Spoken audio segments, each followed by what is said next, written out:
Jai Srimanarayan. Jai Shri Krishna. Jai Srimanarayan. Jai Srimanarayan. Jai Shri. I pay my obeisances to my spiritual master, Srimad Jagadguru Sudarshan Acharya Maharaj. I pay my obeisances to Lord Sri Ramanuj. I pay my obeisances to our Purva Acharyas. I pay my obeisances to our 12 Alvars. I pay my obeisances to Mother Lakshmi, and I pay my obeisances to Lord Sriman Narayan.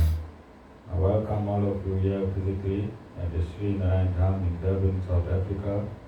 I welcome those that's watching this discourse locally, nationally, and internationally.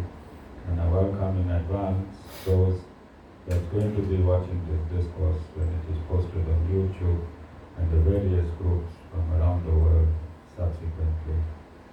I welcome Lord Sri Ramanuj and Guruji on our 14th day of the month of the Ramanujans celebrations held here at the Sri Narayan Dham in Durban, South Africa. And I continue on my discourse. I think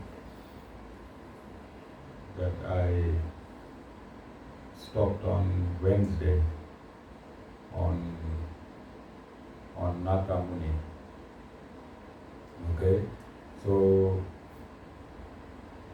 I stated that a group of pilgrims attended a service at the temple within the jurisdiction of Naka Muni's hometown, and they sang verses which exhilarated him to such an extent that immediately after the rendition of these verses, he began making inquiries as to the origin of these 10 verses. And he drew a blank because these people that have traveled to his temple and rendered these hymns only had knowledge of these 10 verses, but they gave him the name of a town where he could further inquire and gain more knowledge of where these 10 verses emanated from and if there were any more verses. And upon investigation, he found an acharya from the sampradaya of one of these 12 alvars. And this acharya gave him a few verses, and he was instructed to continue meditating on these verses until Namal Alvar, who was the original composer of the verses of the Alvars, would, to another dimension, make him realize these verses. So I want to explain this scientifically. When there are 4 states that a human exists in, but most humans know of 3 states.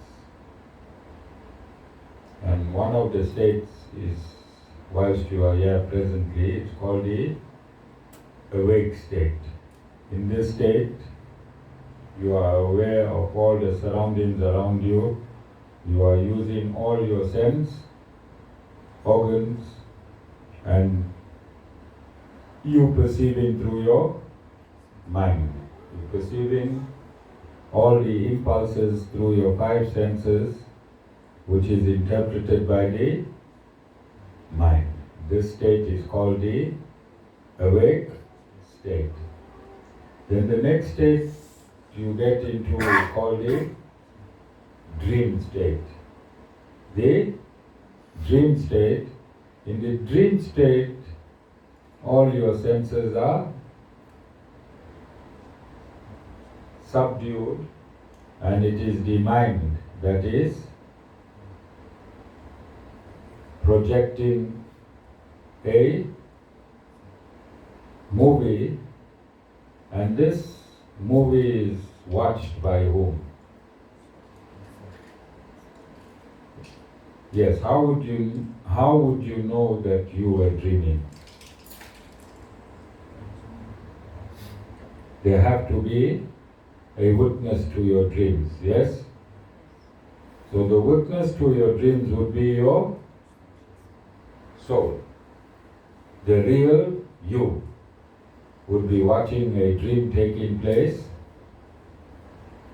without any of the senses and the mind. The witness is independent of the senses and the mind. And then you get the deep sleep state. You would have got up on many mornings of your life and you would have stated, I did not dream of anything. I am refreshed, invigorated, and I draw a blank to any dream. Who would be that I did not dream? You, the soul, the witness. Somebody had to witness that there was no dreaming, and that is you yourself. And above these three states, there's a state called the Turiya state. This is the state when you are self-realized. And when you enter this state, the Turiya state, through self-realization, all knowledge dawns upon you. All knowledge dawns upon you. You are completely immersed in a state of knowledge as soon as you reach this fourth state. So a human, the soul experiences four states through the human body. The awake state, the dream state, the deep sleep state, and the enlightened state. Enlightenment state called the Turiya state. So when Nata Muni began reciting these verses that he was given by that Acharya, it means he surrendered to the instructions of the Acharya. And when he had recited these verses a few thousand times, through self-realization, the rest of the verses that he was seeking, he perceived. He perceived. Are you understanding? So the mind, do not be limited by the mind. The mind limits humans to such an extent that they cannot progress further, because the mind will tell you, if I can't see it, then I won't believe it. Does the mind tell you that? You heard of people saying, hey, if I can't see it, I won't believe it. But you can watch a live. You can watch a live in any part of the world today through technology. Yes? Are you seeing it directly, or you perceiving it through external instruments? You are? You perceiving it through external instruments, that means you can't see it, so how are you going to believe it? Because you yourself, you say, if I don't see it with my own eyes, I won't believe it.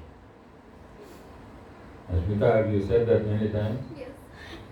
If I don't see it with my own eyes, I won't believe it. But now you're watching through the eyes of the camera and you are believing it. So it doesn't mean to say if you can't see it, it does not exist.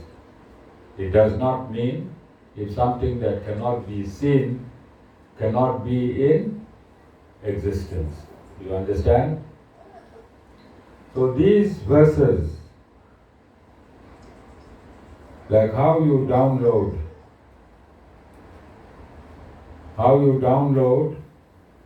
on your phone or on your computer, which is a material apparatus created by man, then you don't think you can download information into yourself, because man is the greatest technology on this earth. There is no technology that is greater than man, and there can be no technology that can be greater than man. Why? Why? Because man is the creator of all technologies. So if you create something, that something that you created can't supersede your intellect, because you are the creator, yes? So similarly, when you are in the fourth state, when you are in self-surrender, when you surrender to a bona fide spiritual master, then you can download knowledge that exists in the universe from the universe. All knowledge is computed in the universe, and all knowledge can be downloaded through surrender to a bona fide spiritual master. And in this way, Naka Muni downloaded all the hymns that were uploaded in the atmosphere, and this happened in the year 800. In the year 800. So through self-realization, through what one would call meditation, he perceived all these verses, and he was instrumental in bringing the verses. He was instrumental in downloading the Tamil verses of the Divya Pradhanams and synchronizing it with the Vedic injunctions. So he came from a musical family, and if you have musical attributes, you can turn any hymn into a song. And he relished this nectarian verses to such a great extent that he placed his entire life on explaining these 4,000 verses through song. And it is in this period in India, at this point in time, in this period, that they would have, from Lord Ramanuj's birthday, for the next 14 days they would have celebrated through singing these 4,000 verses of the Divya Pradhanam. So even if you're thinking, how is this downloading possible, then I am your living example. So as most of you know, I've been an atheist for the most part of my life, and it was only when I surrendered to my Guru that I became God conscious. And through the grace and teachings of my Guru, through his direct initiation, I was able to download all Vedic injunctions. 545,000 verses of the Vedas that exist, I was able to download, realize and explain. For I don't have any knowledge of Sanskrit, I cannot read Sanskrit, I cannot write in Sanskrit, but I am giving you verbatim all the verses of the Vedas, and I've been doing so for the past 11 years since I took initiation and downloaded this spiritual knowledge. So I am an example, and it is scientific. This downloading is absolutely scientific. If you have the password, if you have the app, you can download anything, any information from Google, yes? So similarly, the password is surrender. You must surrender to a Guru, and the app is the Guru himself. My app was Guruji, and through Guruji I have downloaded all the Vedic knowledge that I use to give discourses whenever I do. So it is very important. You see, for everything in life, we have to take instructions from somewhere. Otherwise, society will be in chaos. And in Sanatana Dharma, the summary of all instructions, all the 545,000 verses have been condensed into 700 verses, and that 700 verses is found in the Bhagavad Gita. And the Bhagavad Gita is spoken by the Lord himself, so there can be no mistakes, because man is prone to mistakes, and through mistakes he starts cheating. And when you start teaching on scriptural knowledge, what becomes to the essence of the knowledge? If I want to give you pure water, and if I mix it in another liquid, what will happen to the pure water that I was to give you? Once it is diluted, it is changed. Does it have any value after it is changed? Because the purity of the water has been tampered with. So this is why in Sanatana Dharma, God does not give saints and sages permission to enlighten you on scriptural injunctions formulated by yourself. I can't sit here today and claim that I am enlightened if my enlightenment is not 100% in sync with the information that is already provided in the Vedas. Yes? So self-realization means that you must be able to spew out the Vedic injunctions verbatim. Basically, that is what self-realization is. Then, whilst on my way to Joburg, I don't know how the TikTok appeared on my phone. I was looking for something. Hindu Guru feeds beef. Hindu Guru feeds beef to his supporters. And then I said, let me just read what the comments are saying.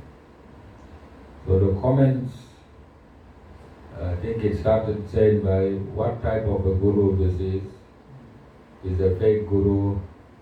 Gurus should not be involved in politics. This guru only became a guru to join politics. This guru became a guru to make money. And a whole lot of comments. There were about 20 comments there, and I was intrigued because my name is on my TikTok page, Acharya Sham Ramanuj. And I was intrigued how people are so gullible They can take any information, any narrative, and run with it. And run with it. So I also spend some time on social media. I also find information by people claiming to be gurus in Sanatana Dharma, both here in South Africa and internationally. But I will never go and comment on somebody else's story. If you said a wrong story, it is your business. We should have some decorum. We should have some principles. We should have some dignity. It's not your post. You understand? It is not necessary for you to comment. If you don't like something, scroll past it. But if you are the type of person that go and make comments on other people's posts, then you come from the gossip category, don't you? Because now you're gossiping on social media. Is that not gossip? Because anything that's gossip means it is not verified information. So if you see, you saw my name there, Acharya Sham Ramanuj, then you go on Google and see who is Acharya Sham Ramanuj, then that will lead you to my website. When you go to my website, you'll find my bio there. You'll find my bio, and in my bio it is stated that Acharya Sham Ramanuj relinquished a multi-million rand business to become a guru. Is it there in my bio on my website? Yes. When you read that, what is going to tell you of me becoming a guru to make money? Look at how many of you here. And when you go, look how many cents might be at my feet. And I left a multi-million rand business to become a guru. You understand? Why would I leave that? Why would I leave that and become a guru and start making money with 1 cent and 2 cents? When I was making money in the millions. Do you understand? Logic. I'm just saying this so that you, when you go and comment on something, go and research. Otherwise, you're just going to make yourself a fool. Go and research. Then, also in my bio, I left a very prestigious political position in a political party when I became a guru. So if I left a prestigious political position in a political party to become a guru, why would I now become a guru and try to use this platform to become a politician? Are you understanding? So all these people have to do whilst before commenting, just go and do some research. And if they don't believe my bio, then you can contact me directly. There's details there, you can send emails and say, Guru, show me verification that you relinquished a multi-million rand business to become a guru, and say, Guru, show me which political party you was in and what was your position. And when I can't do these two things, then now you can go and comment and say, I investigated this entire scenario, I confronted the Guru directly, the Guru was not able to give me any evidence to support his claims, and therefore I truly believe he is a fake Guru, he is a false Guru. He became a Guru to make some money and become a politician. Don't you think that would be the right way to go before you accuse? Remember, if you say somebody is a fake, it's it's a big allegation that you are making, a huge allegation you are making, and you must be able to support your allegation before you say somebody is a fake. Yes? So these are the things we're going to find on social media. These are the type of people that live in our society. Not everybody is willing to become righteous for the true reasons of righteousness. So I'm going to stop the spiritual discussion at this point in time, and I'm going to go on and just give you some feedback on my trip. I left here on Friday at 11:15, and I reached here yesterday at 11:15. So I was gone for 24 hours, and there were many experiences. I said I am a guru. Firstly, we need to find out who's a guru, because with these comments I see, and even on TikTok comments that you all give me feedback on, people don't know who a bona fide spiritual master is. So let's start there. Who is a guru? A bona fide spiritual master is one who relinquishes material life totally. Then he surrenders to his guru totally. And through surrender initiation, he becomes a guru on his individual capacity. So to become a guru, you must leave everything material. You must relinquish everything material. You must have no attachment to anything that is material. That is a bona fide spiritual master. Then, through a process of self-realization, he must know the entire Vedic knowledge that is prescribed in all of the Vedas. And what's the Vedas? What is Vedic knowledge? It's comprised in 4 Vedas, the Bhagavad Gita and the Brahma Sutras, and it is supported by the 18 Puranas, the Ramayana and the Mahabharata. The Guru must be able to give you this knowledge on his fingertips. Anywhere you confront this Guru and you ask this Guru for any Vedic knowledge, he must be able to give it to you on the turn.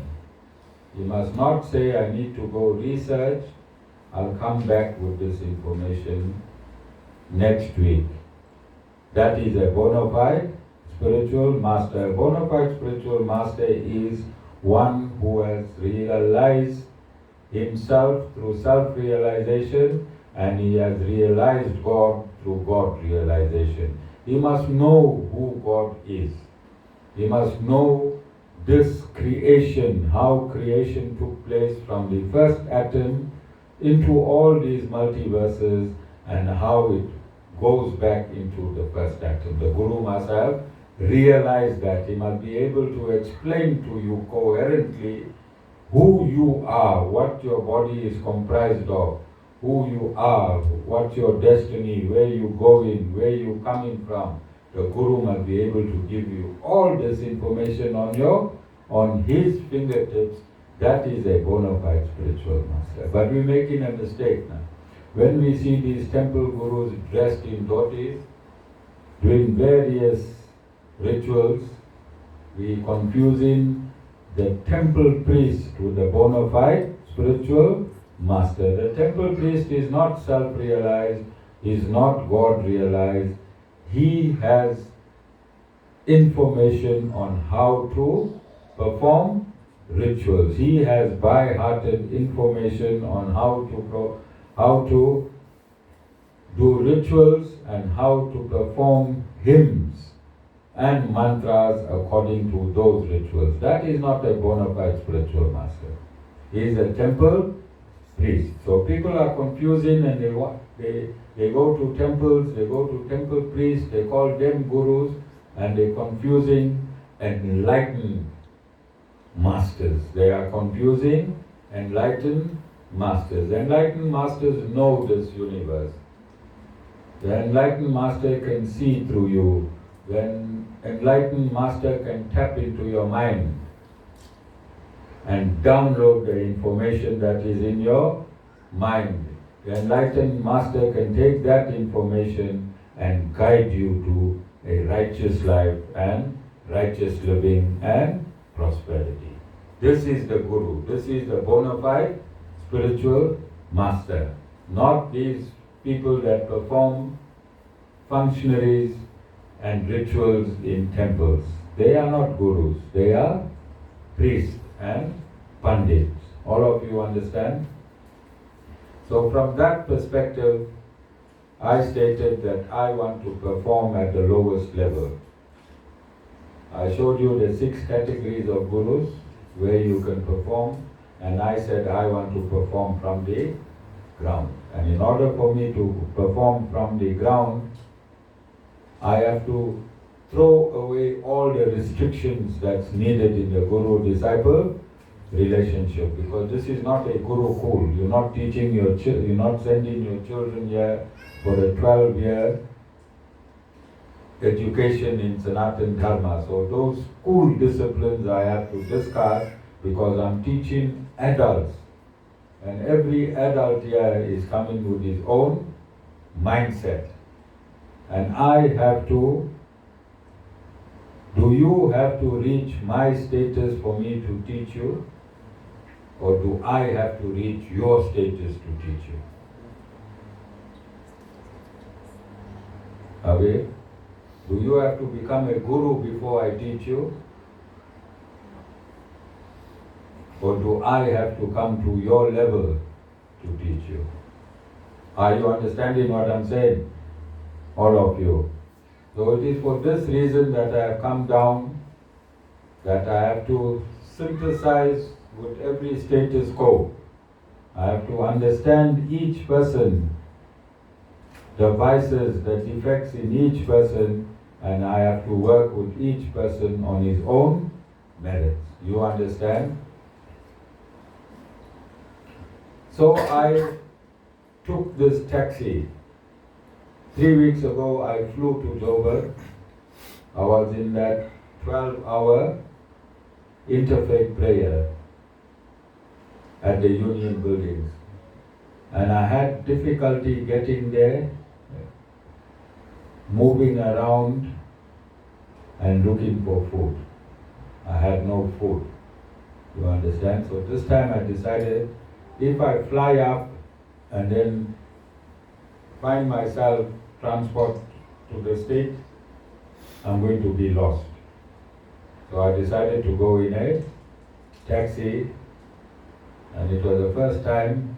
I also used to be a minibus taxi owner for over 10 years. And it was my first experience in a quantum taxi. I think I jumped in a taxi after 20 years. And for over 10 years I had many bus taxis. So it was I was reliving my material life. When I went up, there was no alcohol and cigarettes allowed. But people were eating the meat sandwiches next to me and I had no problem.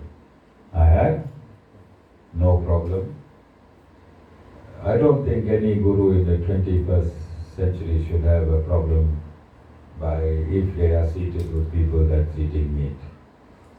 Because everything comes in the same refrigerated truck.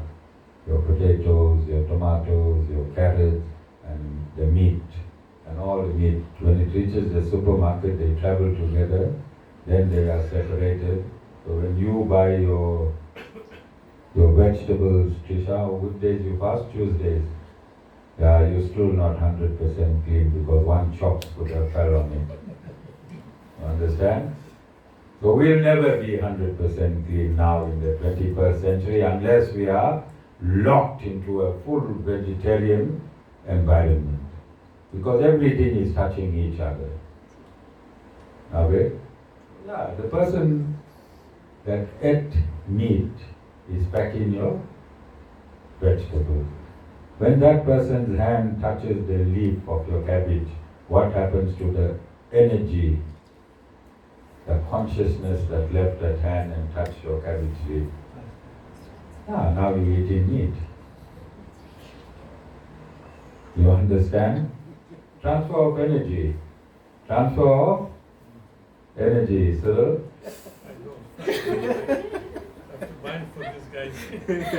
you have to get a room somewhere, you have to get a plot of land, you have to start planting your own vegetables and cutting it themselves. Okay? As soon as Ashmita touch it or Bhavi touch it, it becomes meat.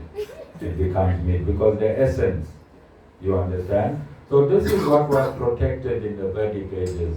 And the gurus at that point in time were living in the Himalayas. Yes? And that place could not be contaminated. Now there's contamination anywhere. Those gurus that's living that isolated life, they are only lying to themselves. Trisha, you agree with me? Yeah, so as I said, I'm a guru of the 21st century and I'm practical. I am practical. My main focus is to teach you the Bhagavad Gita.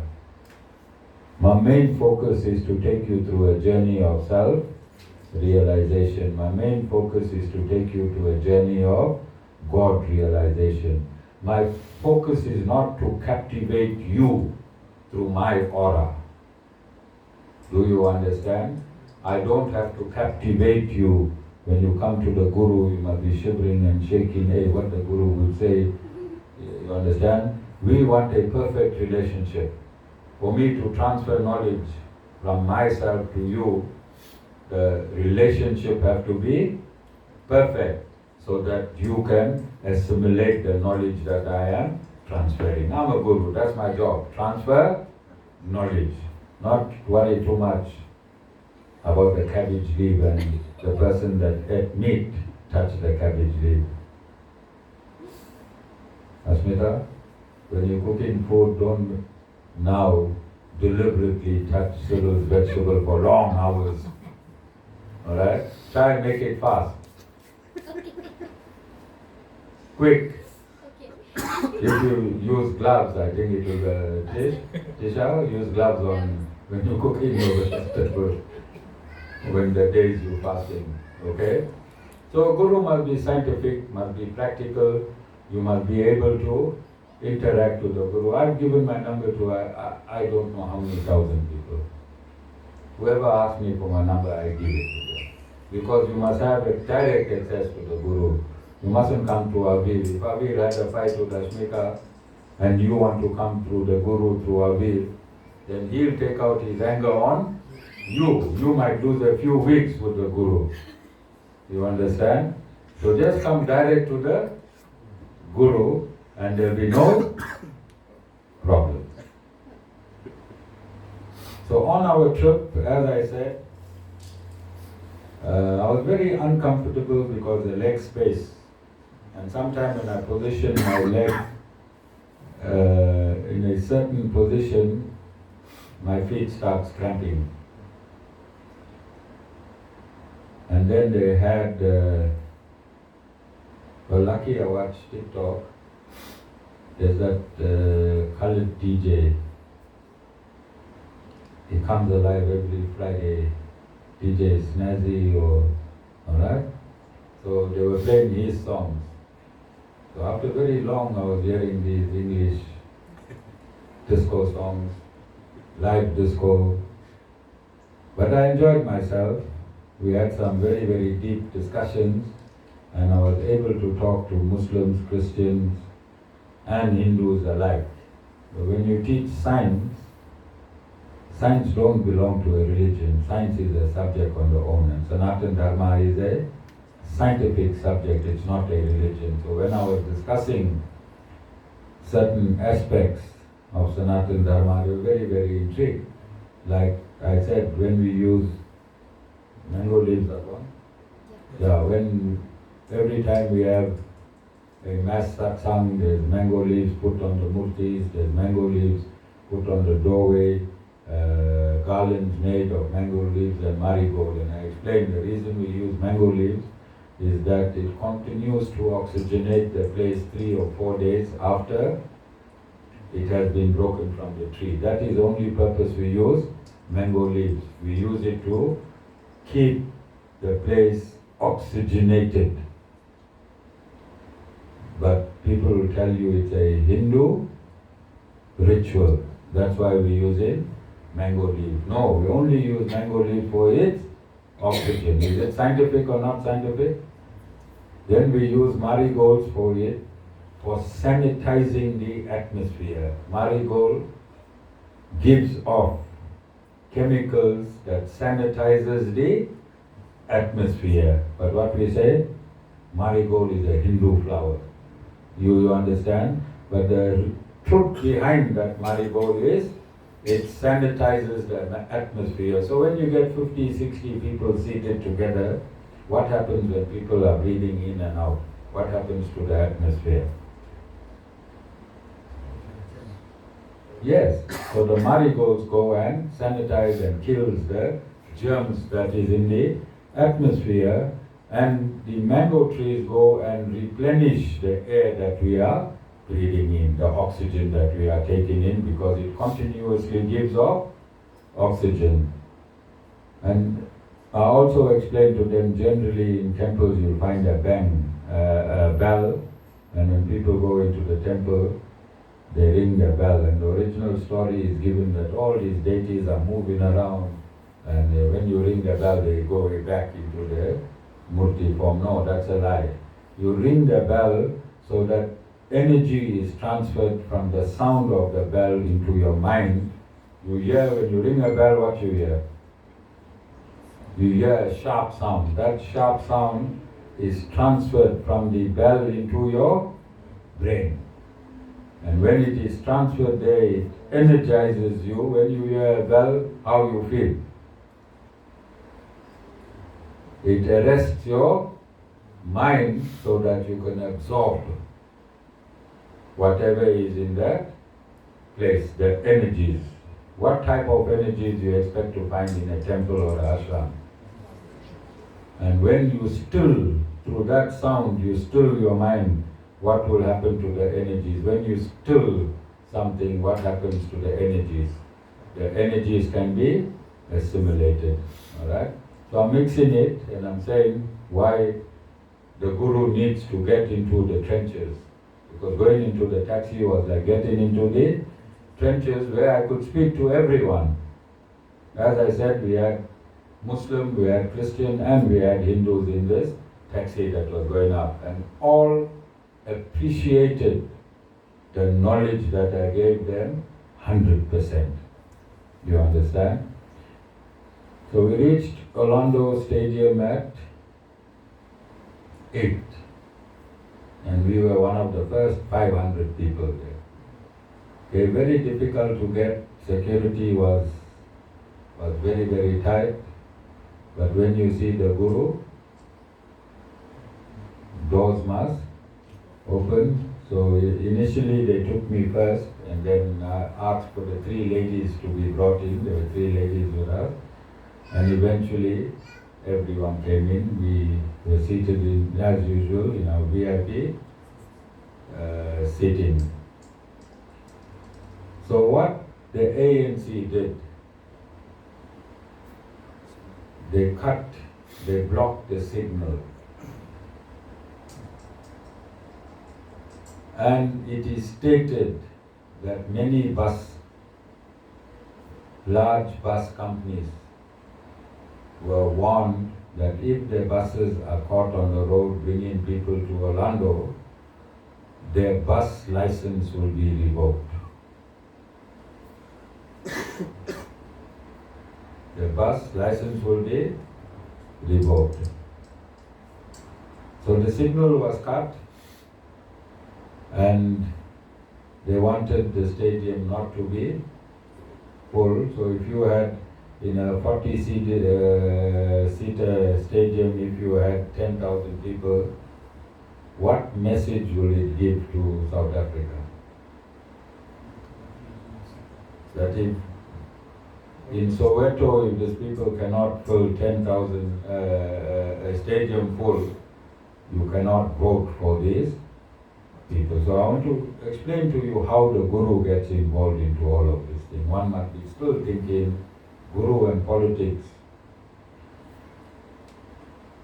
So who is the foremost politician in the universe? God. God is the president of the universe, and below him he has the working committee. He has the working committee, or you can call it the National Executive Council of God is Brahma, Vishnu, Maheshwar. Yes? Then you have the Prime Minister of the universe. Who is the Prime Minister of the universe? Lord Indra. Lord Indra is the highest authority in all the Devis and Devtas. How many Devis and Devtas? How many titles of Devis and Devtas you have in this universe? 330 million. So it is a perception by the West, created by the Western world and other religious organizations that have a hatred for Sanatana Dharma, that we pray to many gods. These are not gods, they are cosmic administrators. All aspects of Sanatana Dharma since time immemorial will tell you there is only one God. But these cosmic administrators have now been confused as gods. You understand? Then you have a ministry for water. Eh? Who is heading the ministry for water? A title called Varuna. Then you have a ministry for air. Who is heading that ministry for air? A title called Vayu. Then you have a ministry for light. Who is heading the ministry for light? A title called Agni. You understand? So we have different ministries in this universe, headed by ministers nominated by the Supreme Lord. Now from Indra coming down, that is Brahma right up to human form, all the Devis and Devtas, 330 million Devis and Devtas, they are groomed by a spiritual master called Brahaspati. So all these cosmic administrators who work for God, they have a bona fide spiritual master called Brahaspati. So that is God's politics. God is the president. Then he incarnates and becomes Vishnu. From Narayana, he incarnates, he becomes Vishnu, and he works with Lord Brahma and Lord Shiva as the working committee of this universe. He makes Lord Brahma create, he maintains, and he makes Lord Shiva destroy. So there's also a misconception that Lord Shiva only comes into effect when the universe is being destroyed. No, that's one of his functions, but he works every day because there's destruction and creation and maintenance every millisecond. Yes? Somewhere somebody died today, that's destruction. So it will be in Lord Shiva's domain. somewhere something was born today, an animal, a plant, a fish, that is from Brahma's department, creation, and throughout creation and destruction, Lord Vishnu is maintaining, is he not? There's maintenance going on throughout. So Lord Vishnu is the maintainer. Then, as I said, there's these different ministries: Agni, Vayu, Varuna, Indra. Indra is the Prime Minister. All these different ministries that are blessed and governed by a guru. So a guru is involved in this material world since inception. A guru is involved in the material world since inception, guiding the cosmic administrators of this universe. The guru is guiding all the cosmic administrators of this universe, right from Brahma, and Lord Shiva is the head of the guru system. Lord Shiva is the head of the guru system, and he has his own book called the Guru Gita that explains to humanity who a bona fide guru is and what is the relationship humanity must have with the guru. And he also discusses the various degrees of gurus, gurus from kindergarten right up to gurus from the university. He describes all types of gurus, and if you join a particular type of guru, what the result will be in your life and what the essence of the guru is in the various lives. So can you see that for this universe to be sustained, the cosmic administrators who work for the Supreme Lord, they have to be guided by a bona fide spiritual master. Then what you think ought to happen in this singular planets that we are living in, if the precedent is set in a universal state. Are you understanding? So that precedent is constitutional. It's in the Vedas. That constitution is in the Vedas, and like you get this baby constitution. I think I have one somewhere here. The small baby constitution. Yes. Similarly, the baby constitution in Sanatana Dharma is the Bhagavad Gita. You understand? So this baby constitution you can put in your bag, Trish, and go to work every day. As you get in bored with all that work and chaos, just open the Bhagavad Gita, any page, God will bless you, close it, get refreshed, and carry on with your day's work. Alright, even you, Ashmika, doesn't matter who you are connected to. Carry your Bhagavad Gita when things get hot. Open the Bhagavad Gita, flip to any page, any verse, God will give you a answer and solution. Just by reading it, immediately the energy of the words. These are spiritual words, so spiritual words carry energy, and that energy is righteous energy. It will enter you. Remember, when you're depressed, it means you have 51% or more negative energy in your system. That is what is called depression. Do you understand? 51 or more percent, then that means your state of depression is greater than your state of normalcy. So when you read, and if you read words spoken by God, it personifies His energy immediately, and as soon as you take in this energy, your negative energy in your body, which is created by depression, gets transformed to positive energy. Remember, energy cannot be destroyed. So we can't take your depression and destroy it. Energy can be transformed. So we take your negative energy and we transform it into positive energy. Initially it was positive energy, but the mind, Ashmika, you know, the mind tells the brain, through most of the time false perception, that something is not right.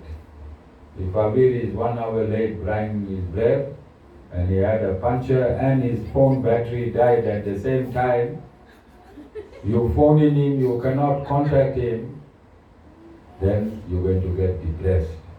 Abir went to see someone. So what will happen to the positive energy in you as soon as you inject it with a negative thought? Abir is having an affair. All the time he's stuck in the freeway. He doesn't know how to use the wheel spanner. He's waiting for somebody to teach him how to use the wheel spanner and jack because his father spoiled him from birth. He's the only son. You know the story? So what's going to happen, Cyril? Hours will go, his battery is dead, he expected his father to recharge his phone. Father never recharged his phone, battery dead. Abir is in a big story. See, Abir knows 90% of what the Guru is saying is the truth. Wife charges the phone every day. Okay, wife charges it. Alright, you understand? So because the mind perceived wrongly, it changed the chemistry in your body. There's a chemical factory in your body called the brain. The brain is the main component in your body, and false information changed. So the brain started releasing and converting that energy through worry into, when you worry, positive energy changes to negative energy. You understand? But when you read the Bhagavad Gita, it brings it back into alignment. So I'm saying this. So when we reached, there were only 500 people, and because the buses were sabotaged. Now why would you sabotage something in the first place? There have to be a reason. If that something is going to make a negative impact in your life, you're going to sabotage it, yes? Okay? So the ANC sabotaged the event yesterday. But the MK party, since inception, it starts everything with God, interfaith. Everything the MK party does, it starts with interfaith and it ends with interfaith prayer. So again, besides the interfaith, I want to bring this reality. In God's hierarchy, in God's political hierarchy, He has inserted a guru. And similarly, it is the job of a guru in any country in the world to align himself with the ruling party and get involved in the functioning of that state. Because if those who follow a guru, will they have a negative perception of life or a positive perception of life? See, the guru prevents the politicians from putting their hand in the cookie jar. You understand? And this is witnessed directly in India today. Today in India, Yogi Adityanath is a very senior member in the BJP government. Narendra Modi is a disciple of the Sri Ramakrishna following. He is a bona fide disciple, he is a fully fledged disciple. If you see him in the Ganges, you know how cold the Ganges is? Do you know how cold the Ganges is? Ice cold. Alright? It is ice cold. To submerge yourself into the Ganges for a few minutes is killers. If you notice Narendra Modi, you see him, he goes in there, no shivering, no shaking. He comes out, he do all the functionaries of all the different sampradayas. He is a disciple of God, and this is why India is now one of the most prosperous countries in the world, and Narendra Modi is the most powerful prime minister in the world. It is simply because of the Guru system. It is simply because of the Guru system. Rahul Gandhi and all that Gandhi families, they've been ruling India for 70 years. They did not respect the Guru system. They are meat eaters. They are vulgar. They don't know how to do They do not follow Sanatan Dharma as they were supposed to be following. Narendra Modi is a vegetarian, he comes from Hindutva, he is a disciplined Sanatan Dharmi. And when Sanatan Dharma was injected into India, what happened? India was the most corrupt nation in the world before Narendra Modi, yes? But when the Guru system was injected, today India, the government officials, wherever the BJP is ruling, is absolutely corrupt free. There is no longer corruption in India. Narendra Modi's brothers 10 years ago, whatever jobs they were doing, they're still doing the same jobs today. What it tells you? Ashmika?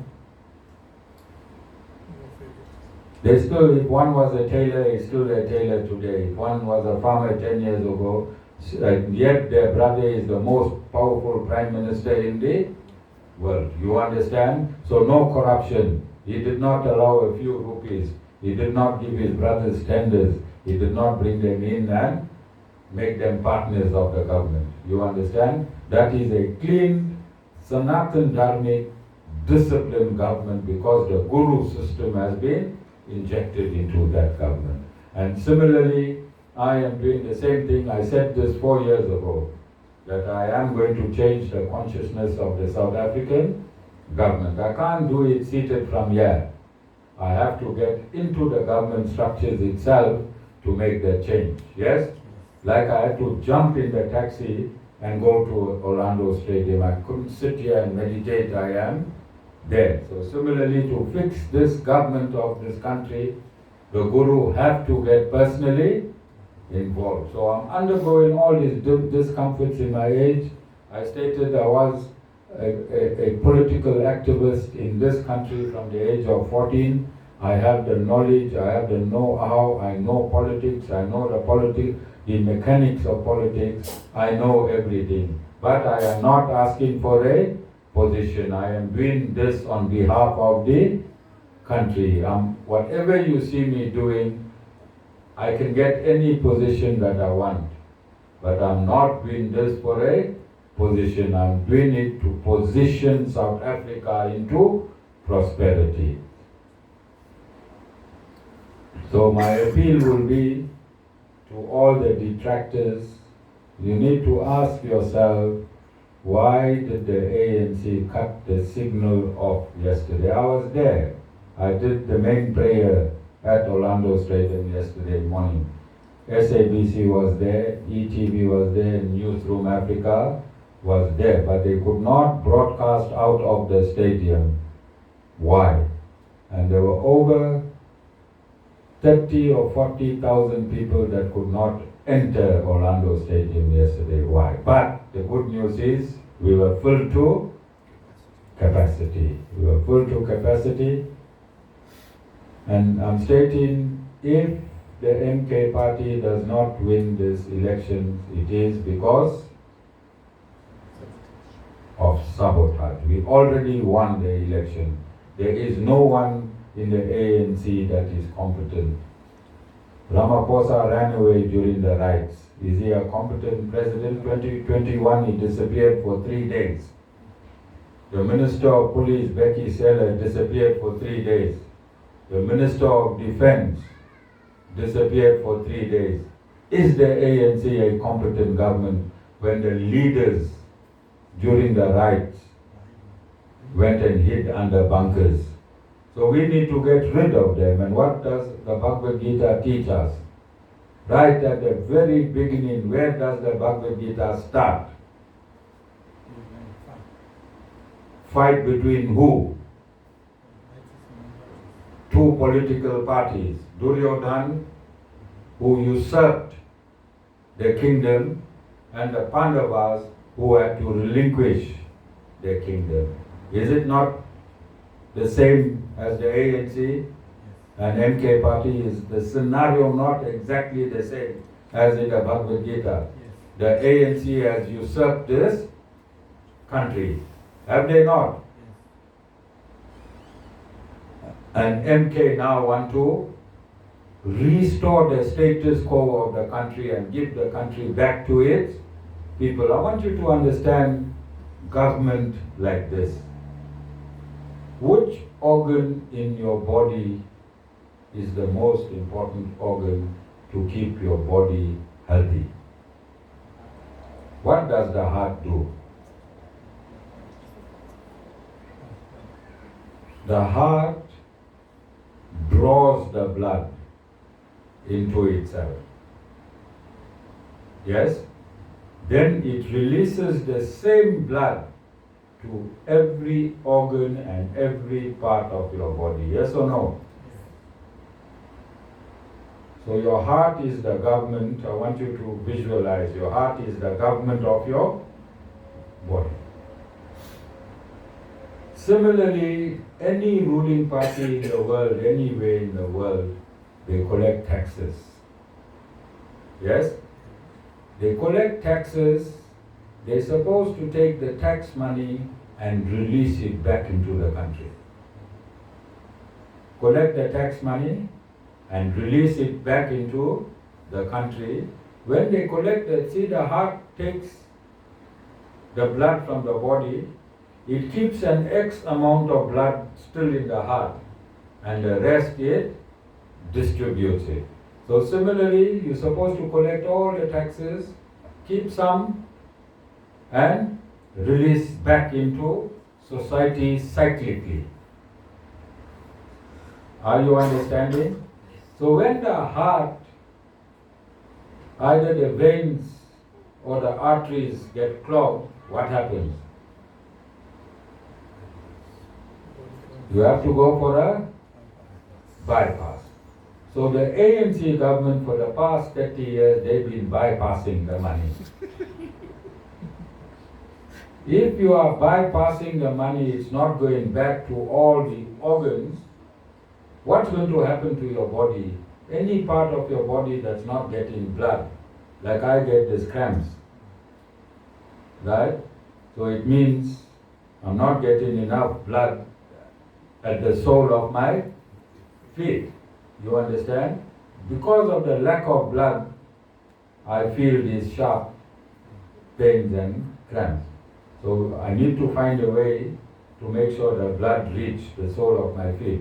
So similarly, as I'm saying, when this government is on a continuous bypass of the public funds, if your heart cannot function,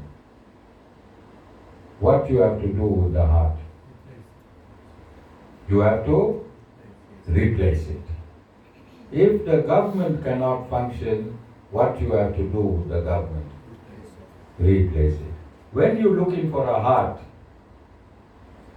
will you go and look for a spider's heart?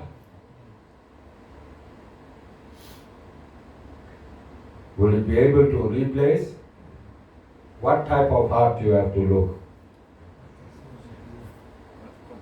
A compatible heart. You have to find a compatible heart. So you can't find a rabbit's heart, it won't work in a human. You can't find a sheep heart, it won't work in a human. You can't find an elephant heart. You can say, hey, you know what? Let's put a big heart here. Alright? You can't put an elephant's heart in a human, it won't work. You need to find a heart that is compatible.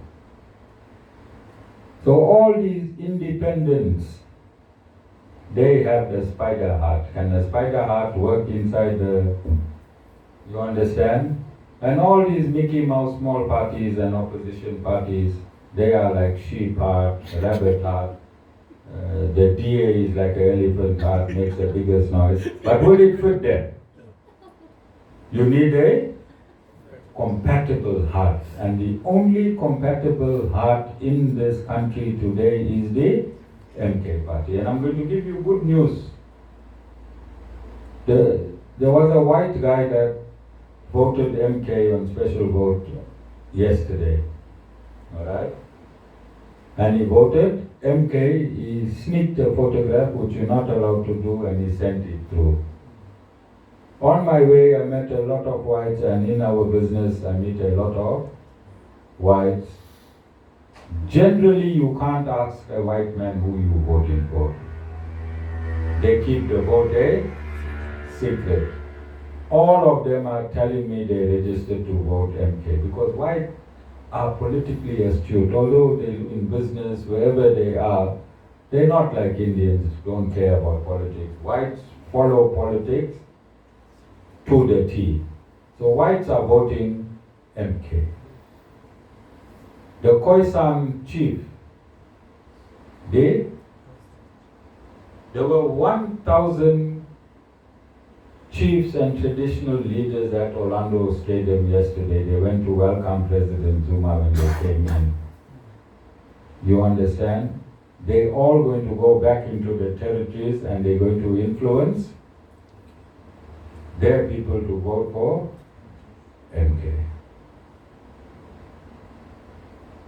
And I'm saying again, the only reason we're going to lose is going to be through sabotage. They stole the votes.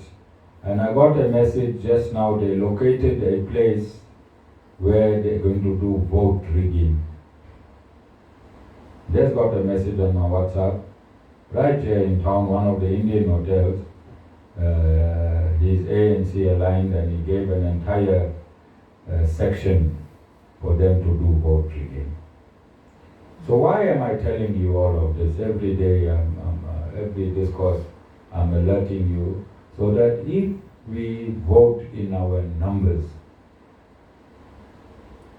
it will be difficult to change the status quo. But if we just win over a margin, then quickly it can be manipulated. All of you understand? So I'm going to end this discourse. We're going to do Aarti, and you have 2 weeks left. Please use these 2 weeks wisely. Ashmika already convinced her father to vote MK Yabir. I don't know whether you convinced your father. Oh, okay. Yeah, and then out of that, also convince other people and give them the reasons that the Guru is giving. Jai Shri Ramanujans.